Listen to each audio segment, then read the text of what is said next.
afternoon, everybody. Welcome to Thursday edition of the TraderMerlin Show. It is the 21st of July today. Some fun moves in our market. Some good stuff and actually some more short positions added on, or at least short positions added to my portfolio. We'll talk about that as well today. I told you yesterday that I'd be looking at opening some, buying some puts on the NASDAQ 100 ETF, triple Qs.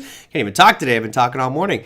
And I did so as it came in that supply zone and started to drift down a little bit. We'll see how the next week or so prevails, but I'll show you that chart in just a second. So today's show, pretty simple. I've received a bunch of different questions on crypto. I know some of you don't care for crypto or just don't want to trade it. Some of you are enamored with it. Awesome, great. Well, we'll look at it from an open-minded perspective. I want to just kind of give an update as to what happens or is happening in the crypto world. So I'll be answering about 5 different questions that were sent in over the last week, and of course, whatever you guys decide to type in live.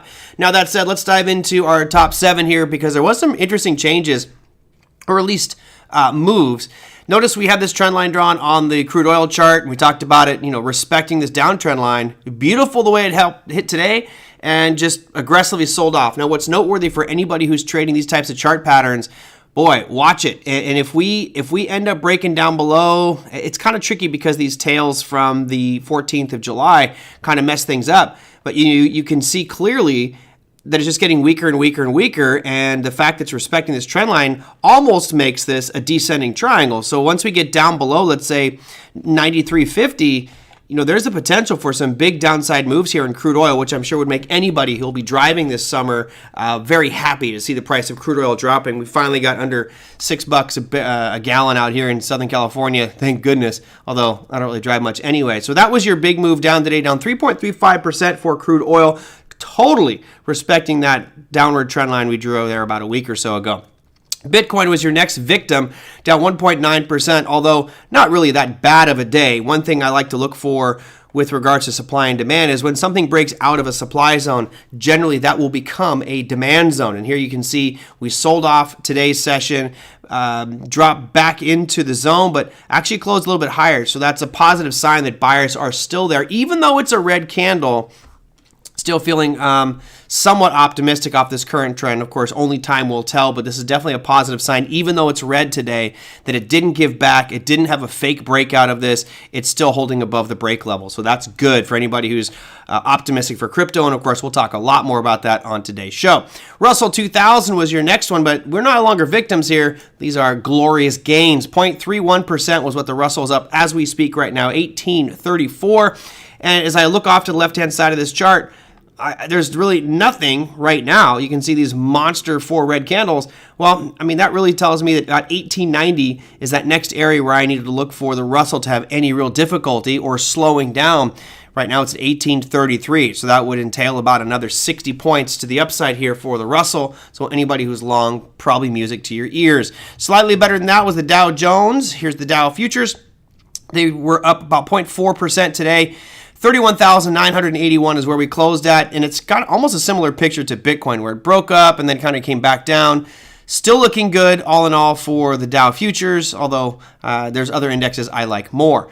Now, S&P 500, great picture for anybody who's bullish. You can see we've got quite a bit of distance between the 39.88 it's actually at this moment and the 41.17 mark, which to me is that next area where I believe it'll have some issues at.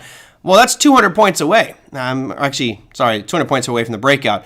That's 130 points away from current levels. And of course, that's roughly, a 4% move for the S&P? Well, I'm sure you'll be happy if we get there. Right now, it looks like that's the direction we're headed, and I don't see any real obstacles technically on the chart unless I drill down to a smaller time frame. Here's the one I opened up some short positions on today. You can see the artistry there. Rallying up, we had the breakout. It still looks really strong, so I will say that this is a dangerous trade for me to be in because I'm absolutely going counter trend, but we did hit supply zones, and I'm really kind of looking at this longer term trend from November, or intermediate term trend, and thinking that this is just a normal pullback into supply before the next leg down. I am absolutely going against the grain, at least the short term grain. Now, if we get above this, let's say 13,000 on the NQ, then that would be an exit point for me. Here's the triple Qs. All right, so you can see that zone right there. If it ends up getting above, let's say 315, about 315.50, I'll dump my short position, take some small losses, and call it a day. But worth it for me to take a chance at that one. Just all of a sudden, it seems like everyone's getting very optimistic. Well, we're in supply zone. I'm okay to go counter the short-term momentum and look at that longer-term play. And finally, did not sell my puts on gold either. 1718 is where it was at today, up 1.08%. I'm bummed because at one point today, you can see we had this long bottoming tail. I could have gotten some great premium. I don't know. I just decided not to pull the trigger there. Huge move up in the morning. So all in all, a pretty decent day for gold. SLV had a little bit of move, but nothing compared to what gold just did today. Silver was up 1.22% to 1740, which is good for me because I have a lot of silver. And I mean a lot of silver. Careful there. I'm not waiting until after earnings. If that's directed at me, no, I'm not waiting until after earnings. I mean, I got the full ETF there. So, I have 100 securities in the NASDAQ 100, which I think I'll be all right with. And I may get stopped out. I may get stopped out with the way this thing's going. But it's all right. I'm fine with taking a small loss. It's almost like saying, I'm never going to win the lottery if I don't buy a ticket. Well, to me, that's buying a ticket to the short lottery, which has been the winning ticket since November. Not sure if it'll continue on that way. It's all right. I'm okay to take some small losses. In the way that I'm anticipating it is it really does feel like more and more people are becoming bullish. So look for the short side here. The trend in the intermediate time frame is definitely to the downside. So if I'm right, I'll probably have a good X multiplier of my trade. If I'm wrong, I'll just lose a small amount. No big deal. All right. I had triple Q shorts all over the place. Yeah, by the way, let me just, Skilled Stocksman mentioned TSLQ. If anybody who likes to be extremely risky and trade with some of the most volatile stuff out there, we'll start by looking at the chart of Tesla, which had some nice swings today. It was up 9.78%. Of course, after the earnings yesterday, it did a weird little rip up and rip down. Here is, let's just put on a 5-minute chart so everybody can see it. This is when we came out with earnings yesterday, right as we were doing the show. It ripped up, came screaming back down, was almost unchanged. And then the sentiment came in, maybe more people read through the financials, and it had a ripper of a day, up 9.78%.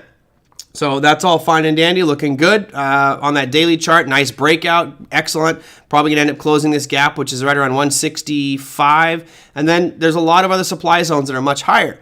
The big question is, how do you capitalize on it? Well, as Skilled Stocksman mentioned, TSLQ is it's a brand new product. It is a triple leveraged short Tesla. So as if Tesla wasn't volatile enough, right? You're like, 10% in a day, easy for Tesla. Not enough. I need to make sure I get some triple leverage. Here you can see the TSLQ ETF, which it's kind of interesting. I'll be honest, if you look at the sheer numbers, it doesn't make sense, right? This is one of my issues with the triple leverage ETFs and things like that.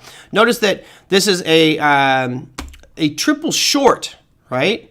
Well, if you look, let me make sure I am 100% correct on this. It's a triple leverage short ETF for Tesla. Okay, well, it was down 9.96% today. That means that Tesla should have been up what? About 3%, correct? Because this should be, the TSLQ should be triple what Tesla's move is. So TSLQ was down 10% today, almost 11, and Tesla was up 9. Oh, hold on a second.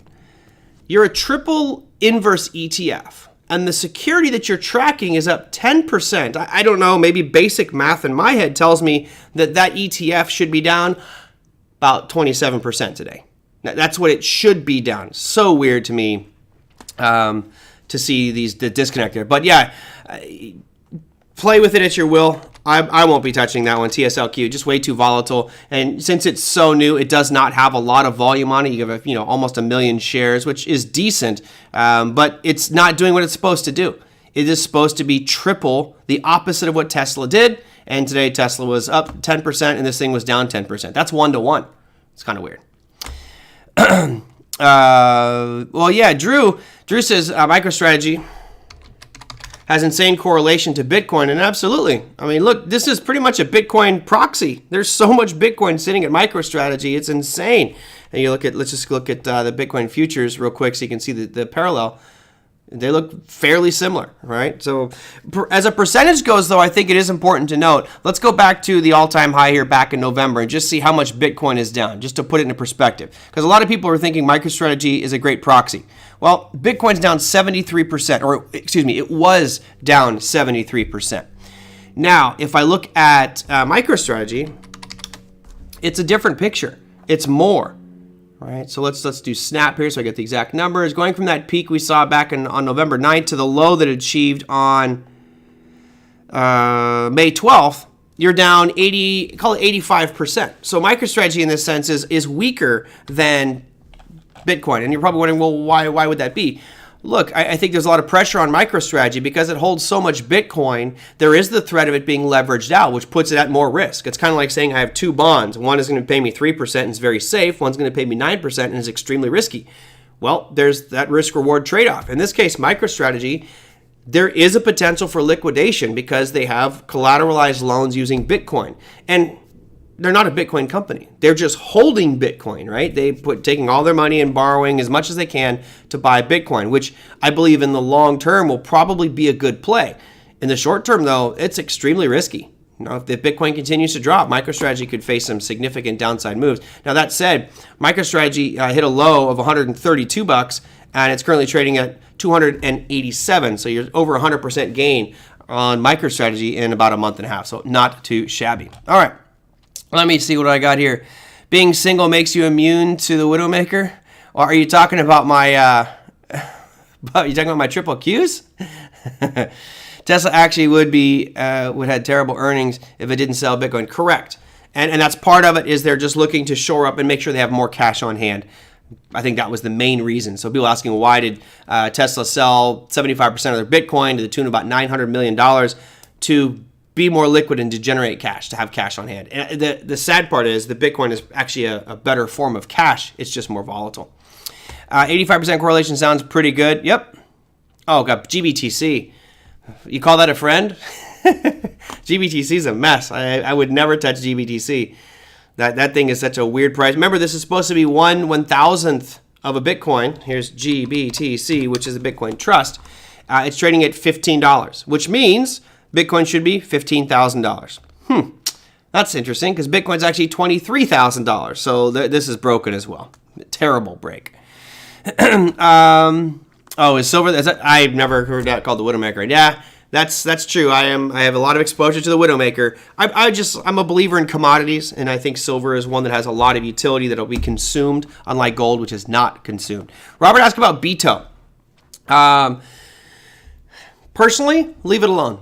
It's a Bitcoin futures product. So either go out there and trade Bitcoin futures themselves, but don't trade a Bitcoin ETF that's made with Bitcoin futures. Why? Because you're just going to pay fees on top of fees on top of fees. Like you could trade the Bitcoin futures and pay commissions. Great, you got it. You go to BITO, now you're looking at trading a basket of futures products that you don't know exactly what's in it. Honestly, I looked, there was some government bonds in there was some cash, there was Bitcoin futures. It was a mess. You also have the issue of management. You have management fees. I think right now it's 0.95% for the management fee. Plus there's other fees associated with it. If you want exposure to Bitcoin, then just buy Bitcoin, right? I don't understand why everyone's so freaked out and wants to buy an ETF that's a derivative and doesn't even get you to hold the real thing. The other part that I hate about BITO, and I mean, I hate this, at least with Gbtc, right? I know it's supposed to be 1/1000th of a Bitcoin. So this should be, right now, it should be $23.17. However, it's broken. There's a math calculation that's wrong, and it's because it's a closed-end trust is why this is so off. There's just so many redemptions going on in it. Now, with Gbtc, you have a disconnect. With BITO, what do you have? It's trading at $14.39. How the hell am I supposed to know what percentage of a Bitcoin that represents? What exactly is it? Right? There's no definitive calculation that tells me how much Bitcoin I actually own. It's just saying, oh, we've got futures, and if it goes up, you might make money. If it goes down, you'll lose money. So to me, BITO is a joke, and then the other one is BITI, which is the inverse. So now you have a short Bitcoin ETF. Again, it's a joke. What does this represent? $34.35. How much of a Bitcoin is that? What am I getting? Right? You just don't know. But the average investor is like, oh, I can now go long Bitcoin in my ETF portfolio. Leave it alone. Move on to something else, buy the futures or buy this product or short the product itself and forget about all that other crap. Opinionated, Merlin? No, not much. I'm good. All right. So let me, since we've started with that whole crypto thing, let's transition into this crypto market update. I want to talk about a few things just so everybody understands where we're at and what the future may hold for crypto and digital assets. Liz, I will get to your question in just a second. So obviously over the past, 6-8 months, you've seen a tremendous amount of pain. Crypto at one point had a market cap of over $3 trillion, and now we're just back to $1 trillion. We're actually under $1 trillion market cap for the entire ecosystem. Now, as I've mentioned many times, I do believe personally that 90 to 95% of all cryptocurrencies and digital assets are absolute crap. They're scams, they're pumps and dumps, they're fraud, they're jokes. Floki coin, Shiba Inu, Dogecoin. At least Dogecoin might be something someday, but Shiba Inu is a pump and dump scam on top of Dogecoin. It's an absolute joke, yet all these idiots think it's going to go to $1 a token. You're an imbecile if you believe that it can go to $1. I've already explained it. There's a quadrillion tokens. A quadrillion. Now they burned 500 trillion of those, which means there's $500 trillion left. So if it got to $1, it'd have a market cap of $500 trillion, which is more than the entire global economy. Every company, every dollar, every asset in the world combined would not equal $500 trillion. But for some reason, these idiots think that Shiba Inu is going to get to $500 trillion. Morons. Anyway, a lot of it's a joke. So what you're having here is kind of like the dot-com bubble in 2000 to 2003. A lot of the shit got filtered out. A lot of the garbage just, people woke up and said, hey, this thing is trash. It serves no purpose, and just started to die. Great. Ultimately, what that does is it gets rid of the weak stuff, and then the strong ones can survive from there. So as I look out at the charts here, let's bring up some charts and I'll show you the long term. First, let me start with the market capitalization for crypto. Here you can see right now we're just above $1 trillion, but look where we came from. I mean, this is an aggressive slide for the entire ecosystem.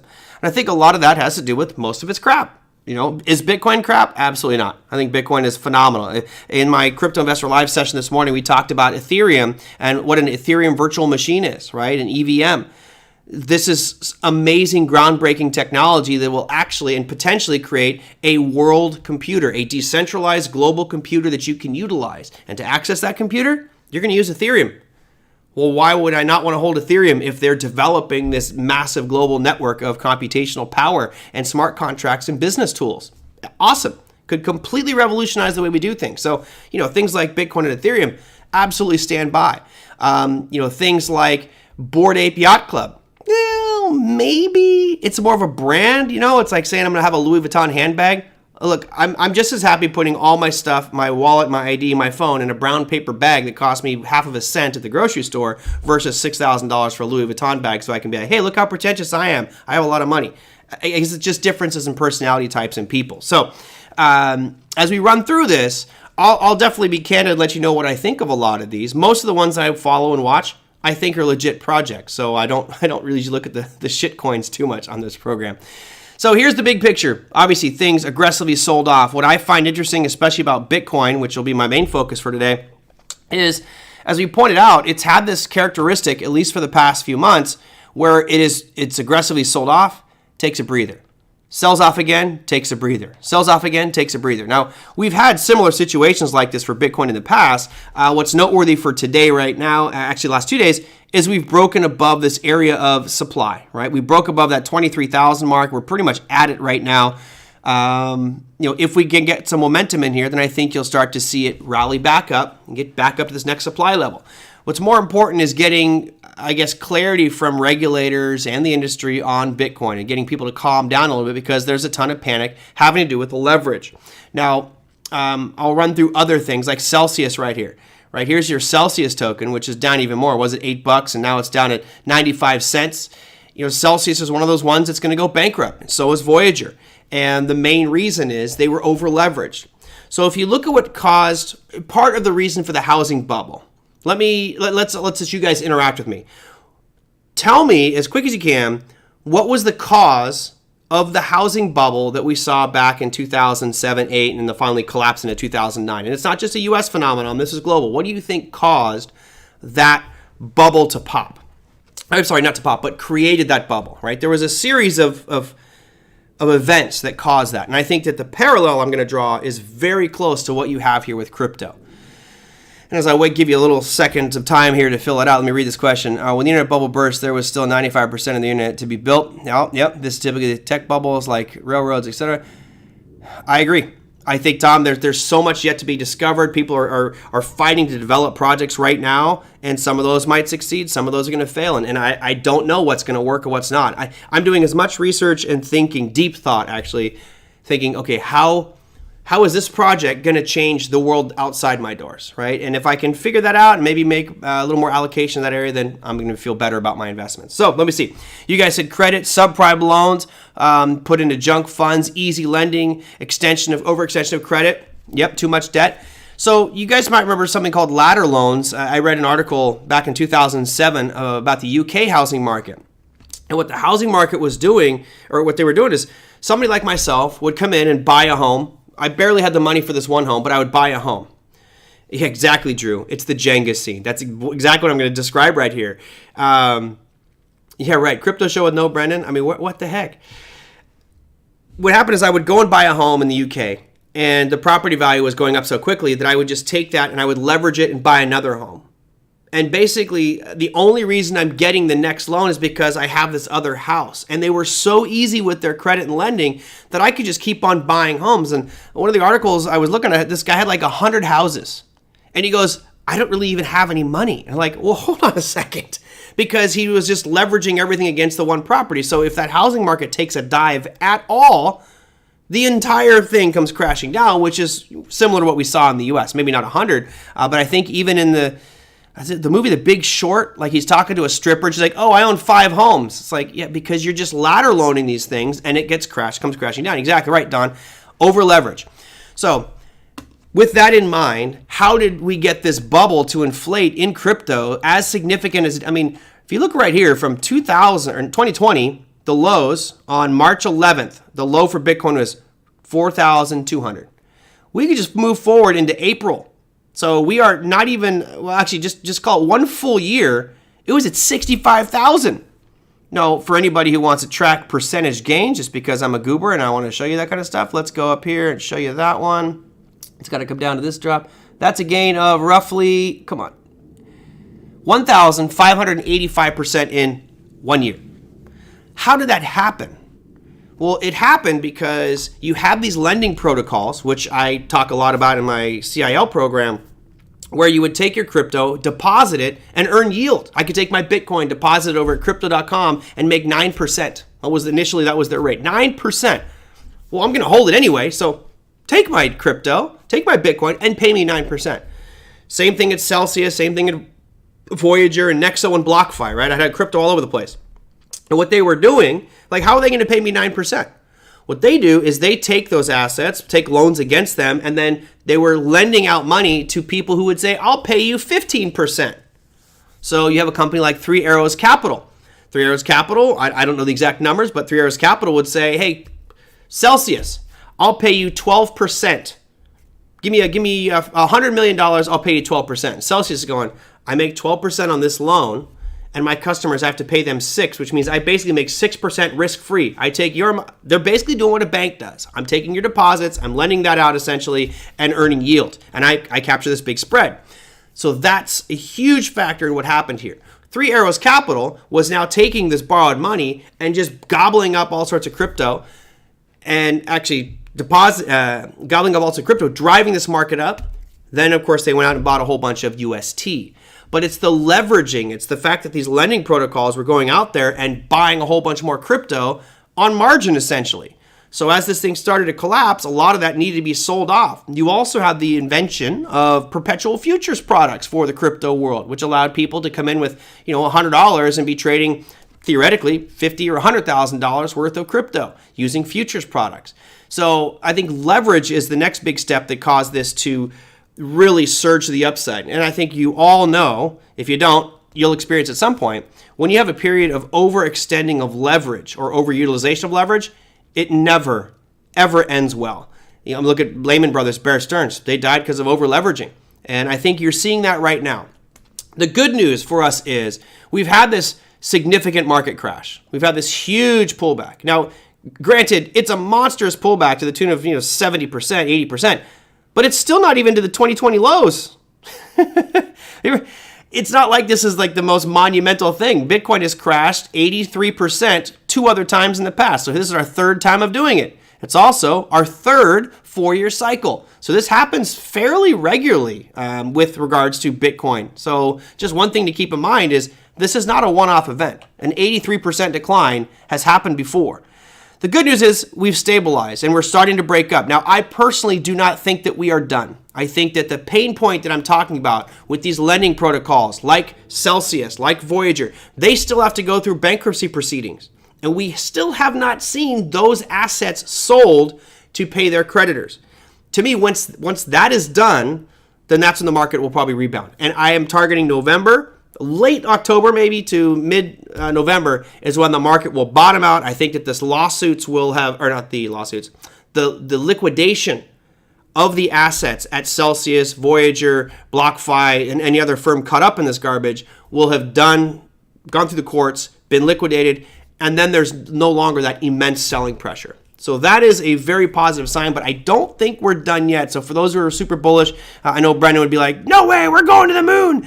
Well, it's not there yet, but it's starting to look rather positive. The other part here that I think is interesting is, for those of you who might not know technology, by the way, for anybody who would like to know more about this stuff, in the description to this video, I have a series of 6 very basic videos for cryptocurrency that I built for Online Trading Academy. You just simply type in your email and you get access to it. So they're free. Again, it's just 6 basic ones I built that talk about the ecosystem and how it works and kind of what crypto represents as far as the future goes. With crypto, there's these called consensus algorithms, right? There's a mechanism for this decentralized network that's all over the world. How do they agree upon transactions? How do they come to a decision that the funds are there or this is a real account or not? That's called the consensus algorithm or consensus mechanism. For Bitcoin, they use one called proof of work, which is basically high-end computers designed to solve a math problem. Whoever solves this puzzle first wins. It sounds weird. That's it at a basic level. I won't go too much more in depth there. With proof of stake, which is a very different one, you can use any computer, right? It could be your old laptop sitting in your closet that barely even runs, could still be what's called a validator and be helping maintain that network. That proof of stake network uses a lot less energy, to the tune of 95% less energy than proof of work, which is why people hate Bitcoin. It uses too much energy. That said, Ethereum is a proof of work blockchain, and they're now transitioning from proof of work to proof of stake, primarily to be green, right? Let's not do damage or harm to the earth by, consumption of fossil fuels and energy, yada, yada, yada. That said, a lot of pressure on Ethereum to convert. Everything I've been looking at, and I've been following this very closely, they've been rolling it into the test nets, and all of a sudden things are looking really good. Part of the reason why I think you're going to get a bigger upside move here, while I'm really bullish on Ethereum, is they're going to start this rollover in September. So right here where my vertical line is, that's September 1st. Sometime in September, this will roll over from proof of work to proof of stake, and that will change forever Ethereum. Now, there's a lot of background pieces here I could explain as to why, but the main reason I'm so interested in this is once they roll from proof of work to proof of stake, they can now implement different technologies, and there's 2 technologies that Ethereum is trying to implement to make it your day-to-day payment network, and that is transactions per second. At this moment, Ethereum can process, let's say, roughly 15 transactions per second. That's not much. Bitcoin's like 7, Ethereum's 15, and then something like Solana claims they can do 65,000 transactions per second. I mean, night and day. Imagine entering a race, Formula One race, with a car that's got 3,000 horsepower. The other one is literally a horse and buggy, and the other one's a little moped. You're not going to compete in that race. Now, those are comparing different things. Obviously, there's some benefit to having slow transaction times. Security is much safer. The reason I bring this up is once Ethereum switches over to proof of stake, they can now implement 2 technologies. One is called sharding. I know I'm enunciating this one very clearly. sharding, which should give them about 100x on their transactions, meaning Now all of a sudden they're very competitive. And then the second technology will be what's called ZK or rollups, which is a technology to aggregate baskets of transactions and report them as one. And that should get Ethereum to over 100,000 transactions per second. Now, why is this important? Well, it's important because over the past couple of years, you've seen a lot of major competition. For example, I'll scroll down the list. Algorand is a smart contract platform. This is a competitor to Ethereum. They've taken market share away. Cosmos, another competitor to Ethereum, which I am very bullish on, they have taken away market share. Here is Avalanche, another smart contract competitor to Ethereum. Binance, also smart contract competitor. I can keep going down the list, on and on and on. EOS, you could say, smart contract competition. Polkadot. So they've allowed a ton of competition to come into place, yet Ethereum is still the lead dog. I think once they get this uncertainty out of the way, it will be a breath of fresh air for all crypto, and I do believe you'll see Ethereum rally and the market rally with it. So that's another piece I'm rather optimistic on. I do have a sizable position in Ethereum. And the last one goes to a question that came in from Tom. He says, HODL is a common crypto strategy, but it goes against risk management principles as seen in OTA stop, entry, and target. Crypto has some wild swings, but it can still be managed, entering and exiting per trading plan. HODL seems to be more enthusiasm-driven than rationale or rules-based. Is HODL rationally defendable? Good question. Yes and no. So there are some people, like a Warren Buffett, who will say, if I'm going to buy this company, one share, I'm going to buy the whole thing, right? There's value to that. If you look at a project and you say, hey, I believe in this project, like I believe in Bitcoin and I believe in Ethereum, but I'm fine with whatever fluctuations happen. I will be dollar cost averaging over time, which is what I have been doing since 2014. It's funny, I was with the CIO class today. I actually saw my first transaction for Bitcoin was in 2014. Man, I wish I bought more back then. So if I'm a hodler, and by the way, for those of you who don't know what hodl means, there's two schools of thought here. What happened was some guy apparently was in he was drunk in one of the chat rooms where everybody was talking about crypto, and he says, I'm just going to hold, but he typed it backwards, HODL. So it just kind of stuck as this acronym in the industry. That's the true story of it. The other one is that it stands for hold on for dear life with crypto, which is ironically rather humorous. Does it fly in the face of the principle set by OTA? Yeah, I would say it does, to just be a hodler and disregard price moves, right? There is something that's uniquely different about crypto versus traditional equities, for example. If you keep your shares of Microsoft at E-Trade, they're part of the liquidity pool. They're still liquid, meaning they can be bought and sold. You just don't know about it. What's different here is if you hodl and you do so where you control the private keys, you are literally removing supply from the equation. So in essence, you're creating a deficiency in supply. Therefore, if demand increases, price should move up even faster. Does that make sense? I'll give you an example. I have like 6 Bitcoin on this device right here. These Bitcoin are no longer part of circulation. They're not available to be bought or sold. They're just shelved where nobody can touch it. However, if I were to keep these 6 Bitcoin on Coinbase or Kraken or Binance or any exchange, they could be part of that liquidity. So I'm actually helping price by removing supply. So a lot of my crypto right now, I'm trying to take off of the exchanges. Why? Because A, I'm going to hold it. B, I want to remove it from exchanges so that there's less supply of those cryptocurrencies out there. So if there's more demand for Bitcoin, you're not going to get mine. You're going to have to find somebody else's. And the fewer there are on exchange, the higher Bitcoin's price will go. Now, what we've seen, part of the reason why you have seen this price decline, which is so substantial, is a lot of the miners that are mining cryptocurrency around the world were feeling a financial crunch. So what did they do? They are now selling their Bitcoin, which means they're putting it back on exchanges. And that's part of the reason why you're seeing this drop. If things stabilize and markets start to look good again, miners will no longer hold their Bitcoin on exchanges. They will keep them on their own wallets, which does what? It removes them from supply, and therefore you have fewer Bitcoin in circulation. If demand stays the same or even increases, you could see substantial rises in Bitcoin's price. Does that make sense, everybody? The difference there in saying I'm removing from supply? I know it's kind of confusing, but I think it's really important to understand the differences between traditional investing and this asset called digital assets or cryptocurrency. I'm physically taking it away and nobody can buy or sell what's on this device. That's a big difference. So I agree with you, Tom. It does fly in the face of the methodology taught at Online Trading Academy, which is have a stop loss, get out, maybe even go in the opposite direction. Hodlers are like, I don't care. I'm thinking long term. And I'm one of those. With crypto, I'm one of those, right? So I have, let's say a 10-year time horizon, but I kind of said that about 2 years ago. So let's call it about 5 to 8 years left of time horizon for me with regards to my crypto portfolio. I think that the cycles that you're witnessing here, let's look at total market cap. I believe that we have just barely started.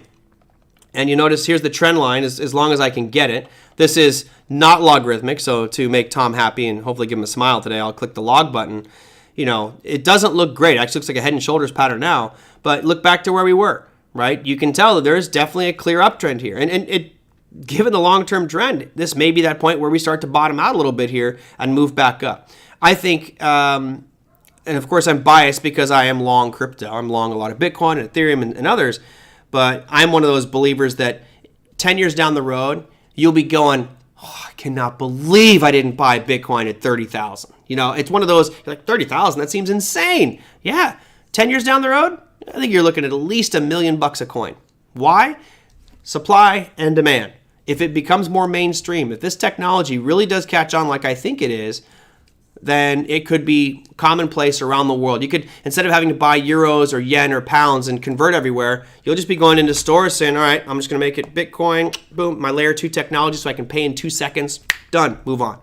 So, but that's obviously a grandiose vision. I could be absolutely wrong. It's hard for anybody to predict what we're going to be doing or where we will be in a decade. So anyway, thought I'd throw that in there for you, Tom, but it's a great question. In my opinion, it does fly in the face of traditional money management because you should have just gotten out at certain levels and then bought back in lower.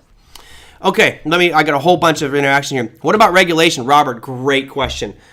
I am a fan. I'm literally going, and I apologize, I cursed twice today, and I know some of you hate when I curse, but I'm just sitting here going, Republicans, Democrats, Libertarians, whoever is in the House of Representatives and our Senate, get off your friggin' asses and do something. It's unbelievable the amount of time that these a-holes spend bickering.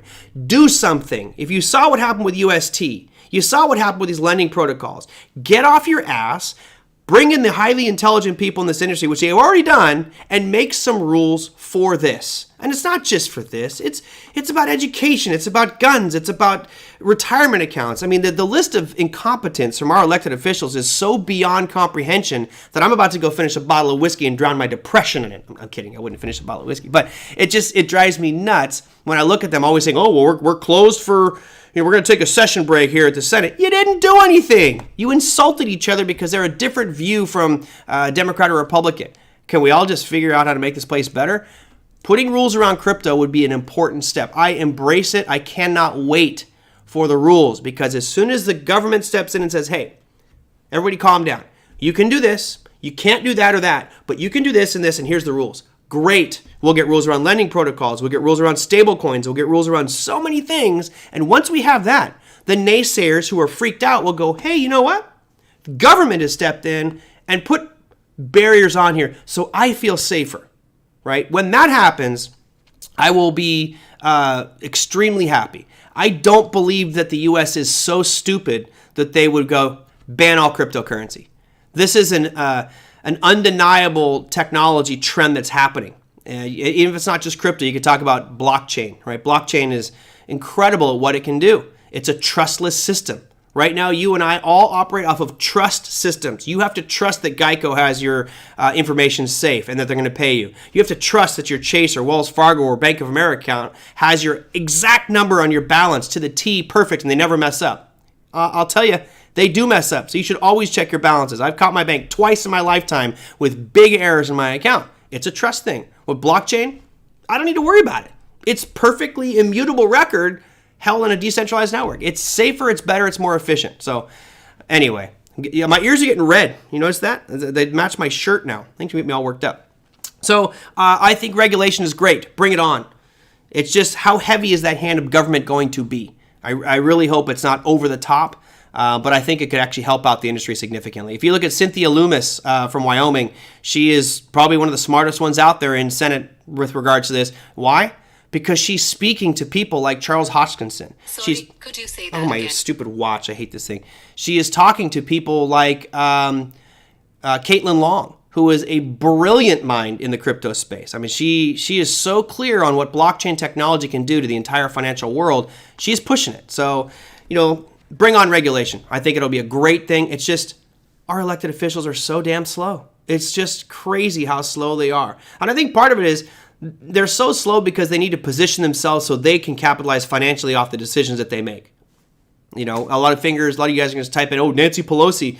She gets a lot of attention for that. But the sheet that I saw showed that the top 5 people that made money trading the markets were Republicans, and based off of insider information, which apparently is not legal or not illegal. Can I buy Bitcoin from TradeStation? Yes, you can.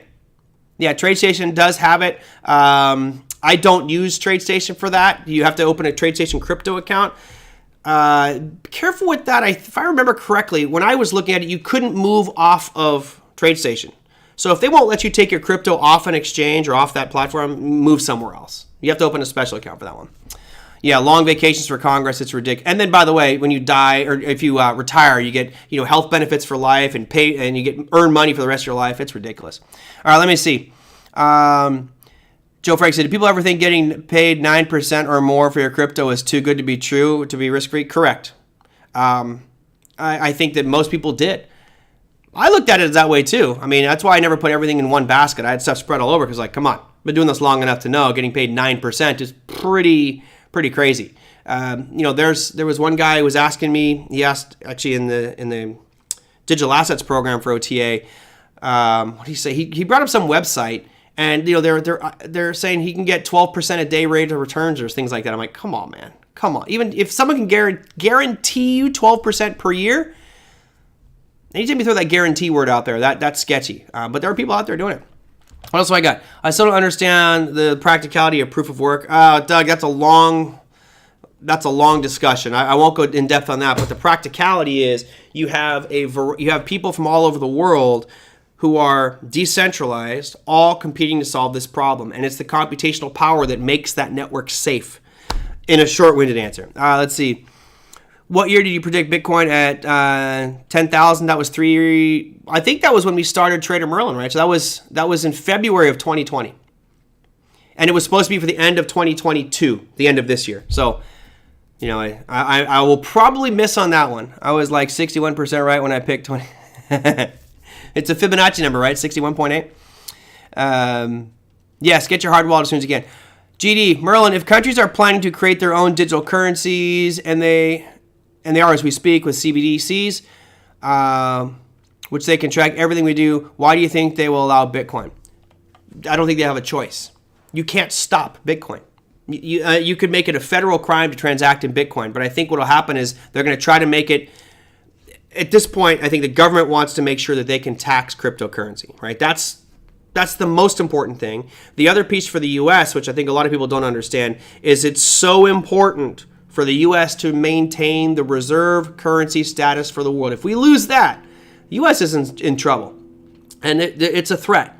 So definitely they don't want Bitcoin to be the reserve currency. So what they're doing is they're going to be focusing things like stable coins, and they'll say, if you want to have a stable coin in the U.S., it has to be backed by U.S. dollars, and then they'll allow it to encourage the backing by U.S. dollars. What else I got here? Can't the governments come out with their own coin? Yeah. Hell, Ryan, in the Crypto Investor Live program, we created one in 7 minutes. I can walk you through the process. It's 7 minutes takes to create a Bitcoin cryptocurrency. It's so easy to do. The government can absolutely create one. And that's what the CBDC, which is going to be a central bank digital currency, is all about. I think that in the next few years, we will have digital money.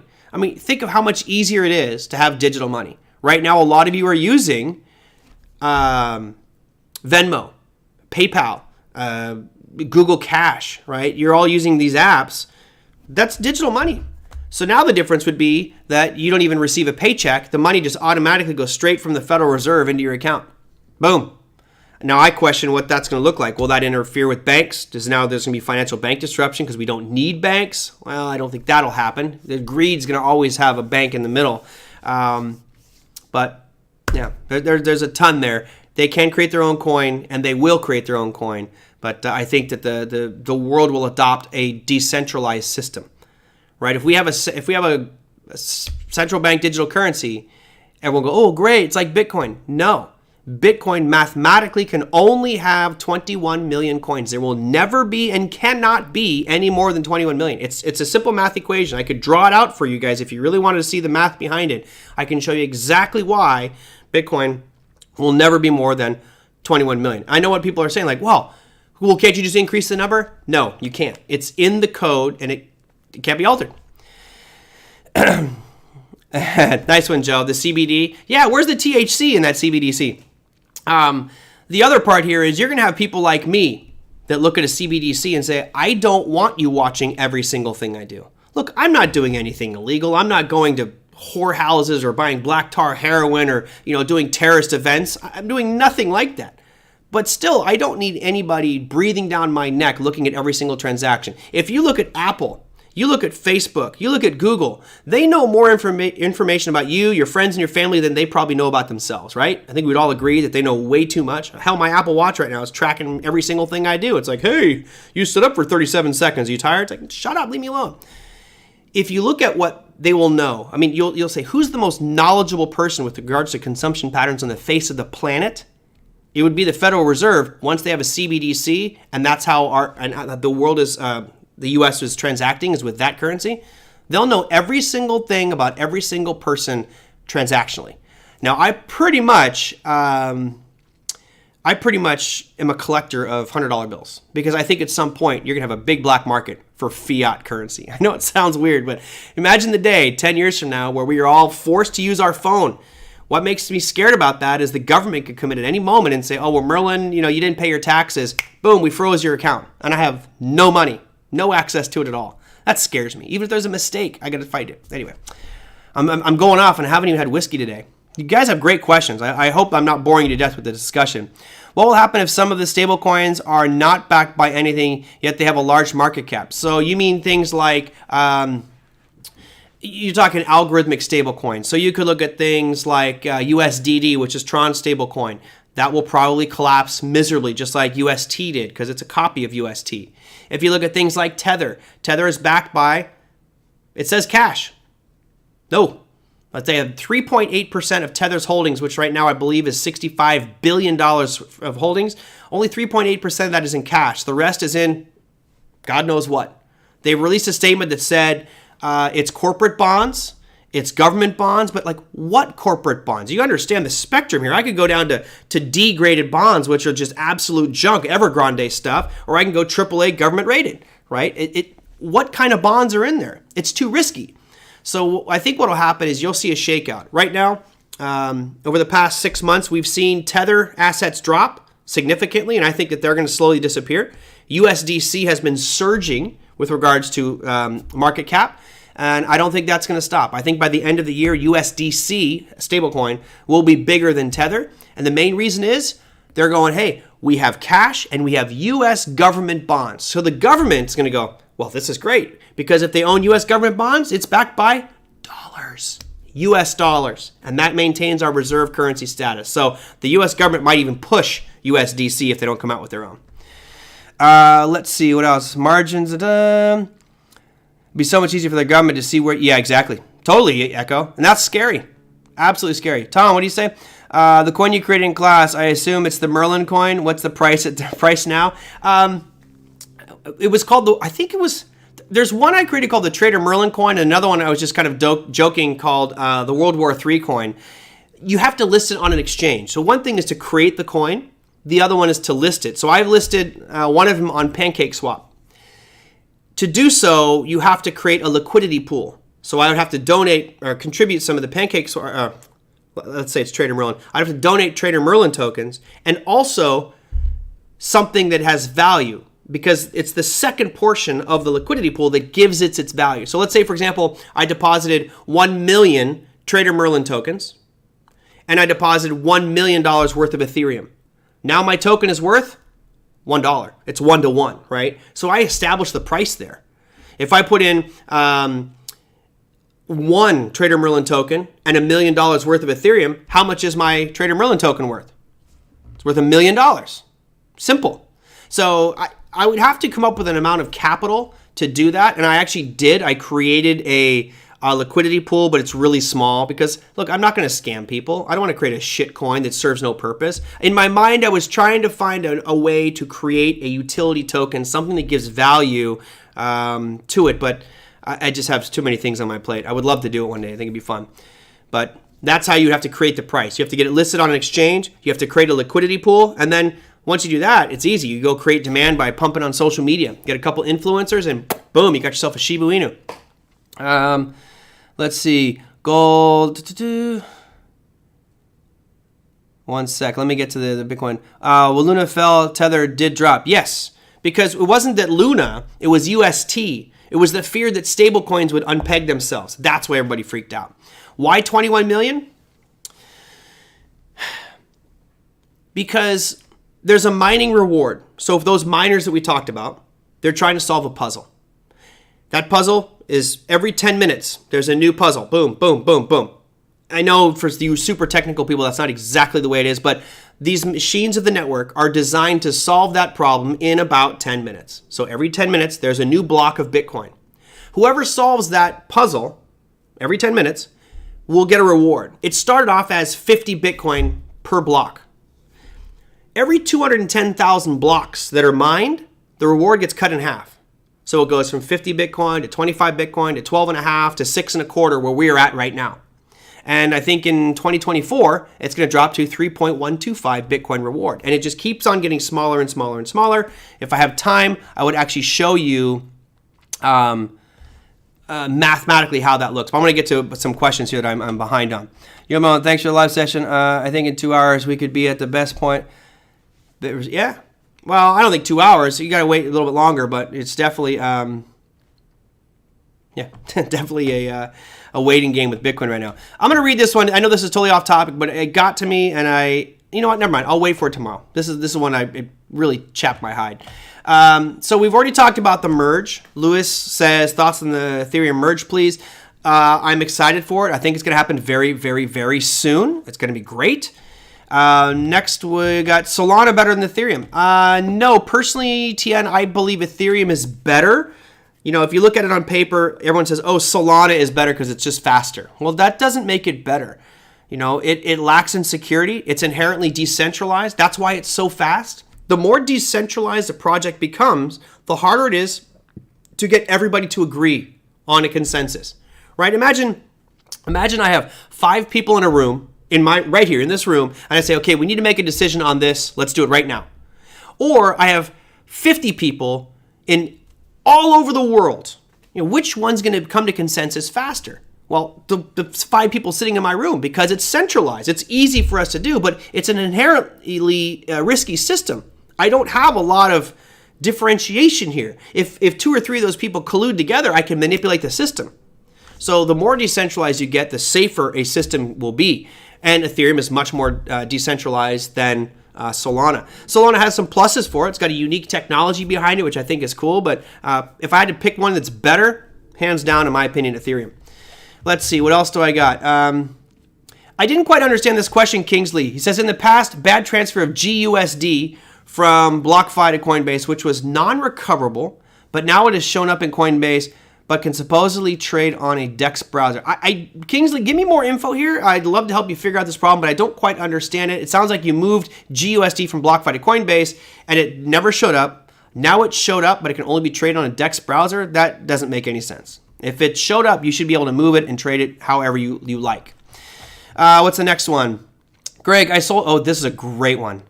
I sold for a decent loss, $100 or $30,000 a week ago, and want to start getting back in. Would the IRS have my back in avoiding tax harvesting for not waiting a month? So basically what you're saying is the wash sale rule in place for crypto. The answer, not yet. There is no wash sale rule yet for cryptocurrency. So buy and sell all you want. You don't need to worry about wash sale yet, right? It will happen at some point, I think. But right now, I think you are you're good. No issue there with the IRS yet. Another great question. Nick, I'm an architect interested in creating properties in the metaverse. Any tips on getting started?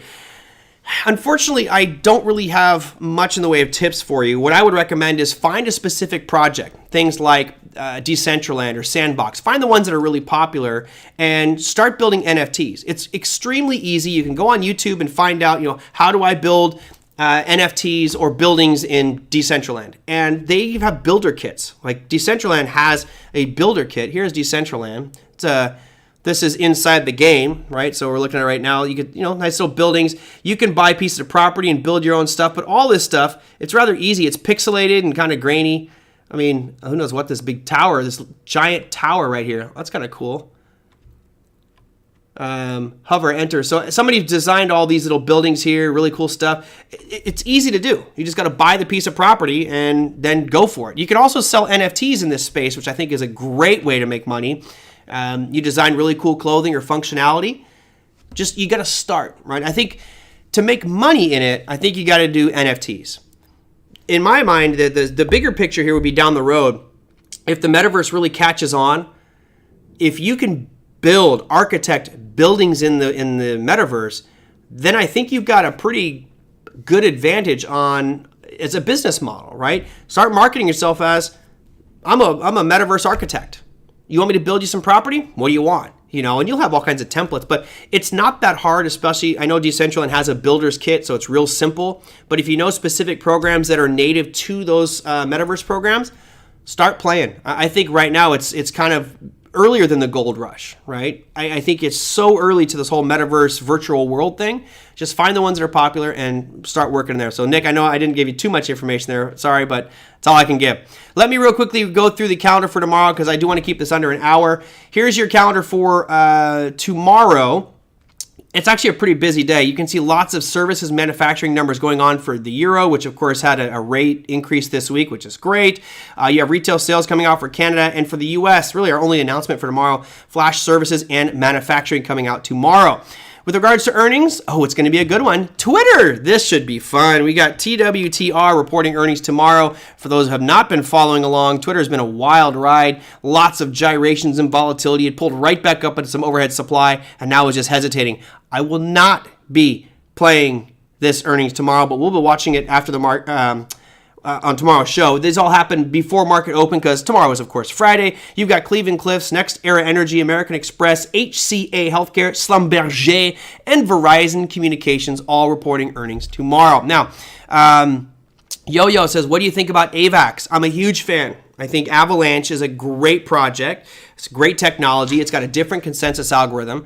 But again, who is it trying to steal business from? It's trying to steal business from it's trying to steal business from Ethereum, right? It's trying to get business from Ethereum. If Ethereum gets their act together, it's going to put a lot of pressure on the competitors. And remember, Avalanche is a layer 1 blockchain. Solana, layer 1 blockchain. Cardano, layer 1. Algorand, layer 1. You have a lot of them out there that are reaping the rewards of Ethereum staggering.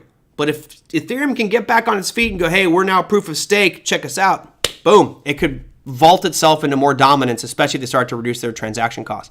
Thanks, Merlin. What whiskey are you planning to drink tomorrow? I'm not sure, Joe. I'm not sure. I may actually run down and grab the Frey Ranch Rye. I'm hearing great things about that, but my cabinet is pretty full, so I'll just grab something that looks good. Can you touch up on some more on the EVM you talked about earlier in the stream? I can't. That was really more about my class this morning. Yeah, no, I'm gonna go over an hour here because of this one. But just so you guys put it in a nutshell, everybody right now is using a computer. An EVM is just a VM. It's just a virtual machine. So imagine that this show right now was being run on a Mac, right? Say I'm running a Mac. However, I put a virtual machine inside of my computer, which is simply a software program that runs Windows, because maybe the streaming software I use is made for Windows. So what I can do is I'm still running my Mac. I'll go in there and I'll open up my Windows virtual machine, and everything will run from there like a normal computer. That virtual machine thinks it's its own computer. It's got its own CPU, got its own RAM, got its own memory storage, all that stuff. That's how virtual machines function. Now, on this computer, I could have dozens of different virtual machines inside mine. I could have a Linux computer. I could have dozens of different ones. What's nice about that is if I do something on, let's say, the Windows virtual machine on my computer and I put a virus on there, all I have to do is delete it, reinstall, and the virus is gone because it doesn't go outside the virtual machine. It stays in that virtual machine.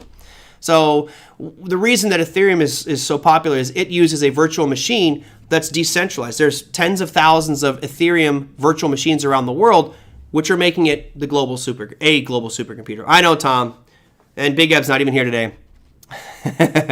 Thanks, Yo-Yo. Didn't the message from Satoshi just come out? I did not see a new message from Satoshi. I think 2011 is the last reported message from Satoshi Nakamoto, but we will see. All right, guys, I went way past my limit. I hope you enjoyed today's session. I know it's very different than what we normally do. I wanted to get through a lot of these questions that came in. So for those of you who did bring in questions, we got Nick, we got Greg, we got Kingsley, Tien, Lewis, Blake, Tom. Thank you guys so much for your questions. If you enjoyed it, you can give me comments down below the YouTube video. I will, of course, answer those on tomorrow's show and tell you about the question I got recently. If you... time is relative. You could go on. You know what, Doug? If you haven't noticed, I'm sweating. It's like 85 degrees outside, and upstairs there's no AC in this room, so it's really hot. So I'm gonna go outside and enjoy some fresh air. But tomorrow is just an open mic day, whiskey kind of day. So if you have comments and questions, things you want me to cover, put them down below the YouTube video. Anyone is fine. Probably this video would work best. Or you can email me at TraderMerlin@gmail.com. Until then, happy trading, everybody. Should be a good Friday. I will see you then. Take care.